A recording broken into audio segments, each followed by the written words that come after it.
Hi guys, magandang gabi sa lahat, tsaka magandang umaga dyan sa Pilipinas guys. This is Science Sibla guys, nagbabalik na naman, may panibagong i-share naman tayong video about dito guys sa mga nagtatanong kung legit ba to ang Flextronics International KFT, tsaka Volta Energy Solution Hungary KFT. Okay guys, bago natin simulan ang lahat guys, i-shoutout ko muna sa mga malapit na magkaka-ticket. Baka itong weeks ata kukuha niyo yung master good ng ticket papunta dito sa Hungary sa mga bagong Pilipino. Yung mga natira dyan na tapos na mag-visa. Nung last month pa nag-visa, dumating na yung visa nila, ticket na lang inaantay. May balita ako sa inyo guys, baka itong weeks makakakuha natin ng ticket yung master good, yung employer nyo, at saka employer ko. Yun nga guys, yun nga ang balita dito, baka kukuha na yung ticket baka itong weeks, kaya magkita-kita tayo dito guys. Abangan ko pagdating nyo, kita-kita tayo dito guys. Shoutout sa inyong lahat sa mga papunta dito. Okay guys, doon pala sa guys, sa Flextronics, sa mga nagpi-PM sa akin, sa mga nagtatanong sa akin about dun sa Flextronics International KFT. Guys, legit po yan guys. Legit po yung company na yan dito sa Hungary na based doon sa mga na-research ko guys. Ito po ay malapit lang dito sa amin. Siguro mga 2 hours din ang biyahe siguro. Simula dito sa amin. Kasi guys, kami talagang malayo kami guys.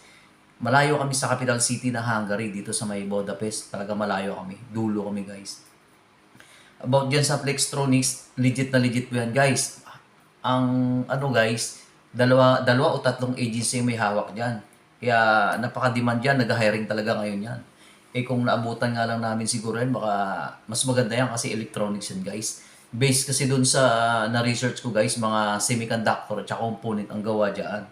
Kaya dun sa experience ko, pwede sana ako dyan. Kasi syempre nauna itong master good, food processing, poultry factory. Kaya ginanap ko na rin to. Sayang nga din guys, kung yan may nauna, yan pipiliin mo. Mas maganda yan kasi nga, ang experience mo dyan talaga sa electronics na yan.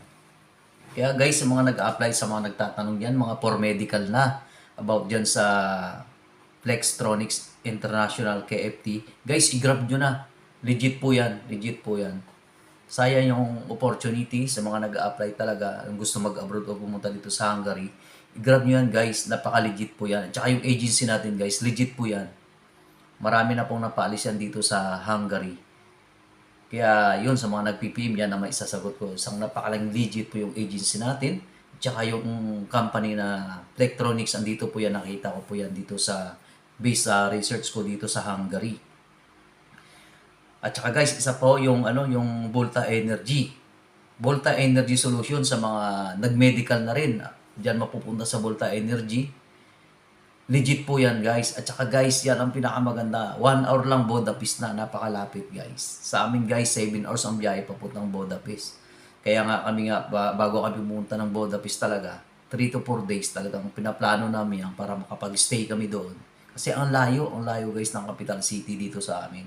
Kaya dyan sa mapupunta sa Volta Energy Solution sa Hungary KFT, napakaswerte nyo kasi napakalapit nyo sa Budapest. Kaso nga lang guys, diyan sa dalawang company na yan, Flextronics International KFT at saka Volta Energy Solution Hungary KFT. Guys, wala po akong idea dyan about sa salary nila kasi guys, ang employer ko ay Master Good. Yan po guys, yung dalawang company na po yan guys. Bago po yan guys, bago po yung hawak ng Peredo Agency. First time po nila humawak diyan sa dalawang company na yan. Kasi nung kauna-unahan guys, Master Good. Kaya napakaganda guys, dumadami na yung employer na nakukuha nila. Siyempre kagandahan guys, maraming Pilipinong matutulungan para makapagtrabaho dito sa Hungary. Kaya ang laking bagay yan para sa mga nag-a-apply at saka para sa may mga pangarap na makapunta dito sa Europe. Kasi guys, hindi basta-basta makapunta dito sa Europe. Hindi basta-basta makapasok dito sa Europe. Napakahirap pasukan ng Europe guys. Isa lang ho ang entrance nila dati, yun lang po yung Poland lang. Kaya ang laking bagay dito sa Hungary, kasi guys, napakaganda ng visa ng Hungary. Pag ikay makapasok na dito sa Hungary, pwede ka na pumunta dyan sa mga Poland na yan. Kaya grab nyo guys, legit po yan ang agency natin, Peredo Agency. Tsaka yung isa pa, yung First Dynamic, nakikita ko rin yan. Hawak din nila yung Flextronics. Kaya sa mga nag-apply dyan, huwag na kayo magdalawang isip kung legit ba yan o hindi. Grab nyo na yung opportunity na yan guys. Sayang guys. Napakabilis po ng proseso dyan. Tsaka malit lang gagastuhin nyo. Yun lang ang ano dito sa Hungary, napakaliit lang ng gagastuhin nyo, makapasok na kayo sa Europe. Para naman sa mga ano dyan, nagtatanong sa visa interview, sa mga visa appearance na yan, guys, huwag kayong matakot yan guys. Kasi guys, kailangan nyo lang talaga dyan, matuto lang kayo ng English na, wag yung ano naman, yung fluent talaga. Yung, siyempre tayo na may, ako, lalo ako, high school graduate, hindi naman ako. Kailangan nyo lang matuto, kailangan nyo maintindihan yung sinasabi ng Hungarian na nag-interview, tsaka may Pilipino din nag-interview dyan, natulong din dyan. Pero nag-i-English. Guys, kailangan nyo lang maintindihan. Ang ano lang naman doon guys, ang interview doon, kailangan nyo lang ng ano, ng, pakilala nyo lang sarili nyo. Yun nga, introduce yourself. At saka doon guys sa resume nyo, nagbe-base sila doon. Kasi sa resume nyo guys, andun nakalagay yung experience nyo. Kailangan nyo lang, pag na-introduce nyo yung self nyo, isama nyo yung mga previous company na pinasukan, kung ano naging trabaho nyo doon. Kahit English kinalabaw guys, basta may halong English. Tsaka yung maintindihan din naman talaga nila. Huwag kayong matakot yung fluent English talaga kasi mabait naman ako sila. Napakabait po ng nag-interview sa visa ng Hungary guys. Talagang ano din naman talaga sila, naawa din naman sila. Mayroon ng isa dyan guys, di naman sa bumagsak, kumbaga nirisked lang siya.